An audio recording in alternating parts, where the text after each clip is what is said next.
আমাদের বর্তমান শিক্ষা ব্যবস্থা, আমরা এটাকে যতই আদর্শ আর নৈতিকতার দৃষ্টিতে দেখি না কেন, যে কোনো শিল্প প্রতিষ্ঠান কিংবা যে কোনো কর্পোরেশন এর মধ্যে যখন কোনো কাঁচামাল ঢুকে সেটা প্রসেস হয়ে প্রোডাক্ট হিসেবে বের হয়।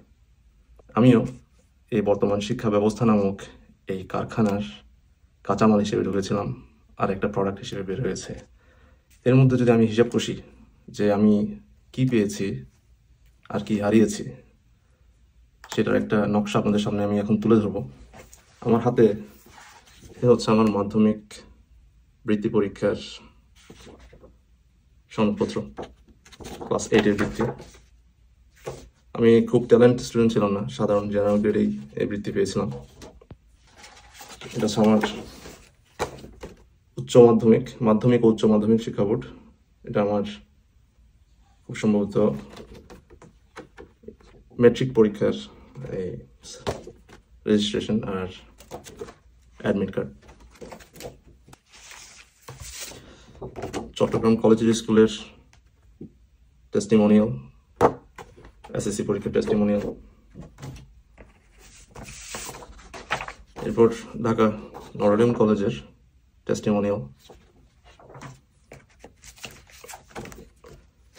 আমার এসএসসি আর এইচএসসির সার্টিফিকেট। নটরডেম কলেজের সায়েন্স ক্লাবে আমি একটা প্রজেক্ট করেছিলাম, তার নাম ছিল রোবোকার, এটা তার সার্টিফিকেট। এটা বিভিন্ন পত্রপত্রিকায় এসেছিল সেই সময়। 2011 সালে আমি আমেরিকার বস্টন ইউনিভার্সিটি, ম্যাসাচুসেটসে বস্টন ইউনিভার্সিটিতে একটা রোবট কম্পিটিশনে আমি এককভাবে সেকেন্ড পুরস্কার পাই। ওখানে একটা রোবট ডিজাইন করতে হয়েছিল যেটা নিজে নিজে মেজ সলভ করতে পারতো, একটা আর্টিফিশিয়াল ইন্টেলিজেন্স বলা যায়।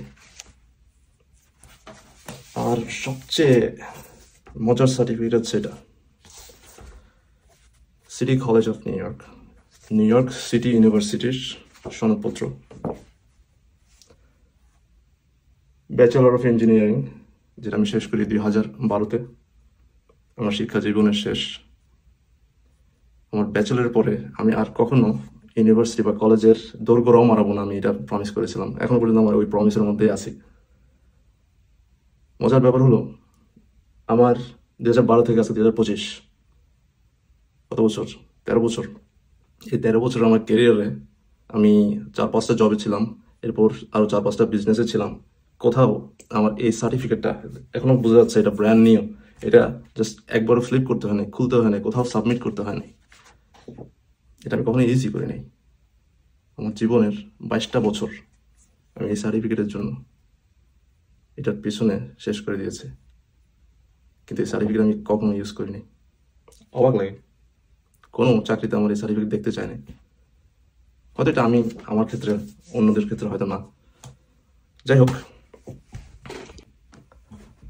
আসসালামু আলাইকুম রহমতুল্লাহ। রব্বি ইশরাহ লি সাদরি ওয়াইসির লি আমরি ওয়াহলুল উকদাতাম মিন লিসানি ইয়াফকাহু কওলি। আজ 1446 হিজরি, রমাদানের 25তম রাত। হতে পারে এই রাতে লাইলাতুল কদর। আর এই রাতে আমি স্বভাবত দিনের আলোচনা বাদ দিয়ে দুনিয়ার একটা নগণ্য বিষয় নিয়ে আপনাদের সাথে কথা বলবো। আল্লাহ সুবহানাহু ওয়া তাআলা কোরআনে বিভিন্ন আয়াতে 3 ক্যাটাগরির মানুষকে একসাথে করেছেন। আল্লাহ সুবহানাহু ওয়া তাআলা বলেন, নবিয়ুন, সিদ্দিকিন, শুহাদা। এই 3 ক্যাটাগরির মানুষ, নবী যারা সত্যবাদী আর যারা শহীদ। বারবার বিভিন্ন আয়াতে এই 3টার নাম উঠে আসে।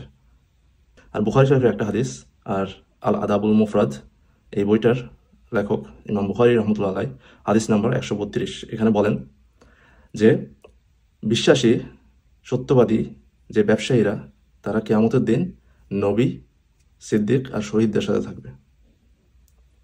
তাই আমি আমার আজকের আলোচনা এটা সামান্য ব্যবসাকে নিয়ে। আর আমার এর পিছনে উদ্দেশ্যটা হলো যে আমাদের যে ছোট ভাইয়েরা বা বোনেরা আজ স্কুল, কলেজ, ভার্সিটিতে গিয়ে বড় বড় ডিগ্রি নেওয়ার পরও চাকরির বাজারে তাদেরকে হন্য হয়ে ঘুরতে হয় সামান্য দুটো পয়সার জন্যে। তাদের জীবনের 25টা বছর তারা নষ্ট করে, কষ্ট করে যেই ডিগ্রিটা অর্জন করে, সে ডিগ্রির সার্টিফিকেট নিয়ে তাদেরকে ধর্ণা দিতে হয় বিভিন্ন কর্পোরেশন, বিভিন্ন ব্যবসায়িক প্রতিষ্ঠানের দুয়ারে দুয়ারে। এরপরও কোনো গ্যারান্টি নেই যে তাদের একটা আয় রোজগারের ব্যবস্থা হবে। একটা পুরুষ মানুষ সে বালেগ হয় 14 থেকে 16 বছর বয়সে, কিন্তু সে বিয়ে করে 25-এর পরে। তার মানে এই 10টা বছর সে তার মৌলিক চাহিদা কিভাবে পূরণ করে সেটা আমাকে আর এক্সপ্লেন করার দরকার নাই। কিন্তু আমি যদি এখন বলি যে একটা 16 বছর বা 18 বা 20 বছরের চাকরিহীন, আয় রোজগারহীন ছেলেকে কে মেয়ে দিবে? সে তার ভরণ পোষণই বা কিভাবে করবে? এসব কথা আমরা তাত্ত্বিকভাবে থিওরিটিক্যাল কথা বলতে পারি, কিন্তু এর প্র্যাকটিক্যাল সলিউশন কি সেটা আমরা বেশিরভাগই জানি না। তাই আজকে আমার এই আলোচনায়, আমার এই ভিডিওতে আমি একজন 16 বছরের ছেলে সে কিভাবে 16 থেকে 20 বছর, এই 4 বছরের মধ্যে তার নিজের পায়ে দাঁড়াবে, তার একটা পরিবার শুরু করতে পারবে, এটার একটা ফাইন্যান্সিয়াল আউটলাইন ব্লুপ্রিন্ট আমি আমার এই ভিডিওতে পেশ করব ইনশাআল্লাহ।